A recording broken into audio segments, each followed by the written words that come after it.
Sir কিছু লোকে Facebook কিংবা টিকটকে আল শামসের বদনাম করতেছে, এটা নিয়ে কি বলবেন? এটা আসলে মূলত কিছু আছে এরা ভিউজের জন্য ভিডিও বানায়, আর কিছু আছে দালাল, রাস্তায় হাঁটি হাঁটি দালালি করে। তো আমি দালালদের বিরুদ্ধে কথা বলি, এই কারণে তারা আমার উপরে ক্ষিপ্ত হয়ে আমাকে হেয় প্রতিপূর্ণ করার জন্য এগুলা করে। দ্বিতীয়ত হলো আমি কম টাকায় কাজ করি, যে কারণে তাদের কাজ করতে সমস্যা হচ্ছে, মানুষের ইচ্ছা মতো জবাই করতে পারতেছে না, এই জন্য আমার বদনাম করে তারা।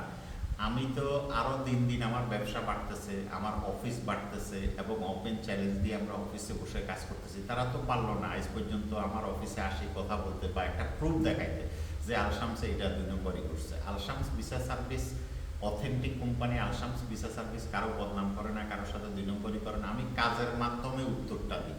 আপনারা দেখেন প্রতিদিন আমাদের অস্ট্রেলিয়ার ভিসা আসতেছে, বিভিন্ন দেশের ভিসা আসতেছে, আমি ভিডিও, আমি কারোরে গালাগালি করতে চাই না, আমি আমার কাজের মাধ্যমে প্রমাণ করতে চাই যে আমি পারফেক্ট কাজ করি। তো সুতরাং আপনারা যারা জ্ঞানী লোক, আপনারা সম্মানী মানুষ, আপনারা এগুলো বুঝতে পারেন আমি আশা করি। যে কারণে আমি আর এই বিষয়ে কোনো কথা বলি না, যে মানুষ এখন সচেতন, মানুষ বুঝতে পারে যে কারা কোন উদ্দেশ্যে কে কার বদনাম করে, এগুলো অবশ্যই আপনারা বুঝতে পারেন। আল্লাহ হাফেজ।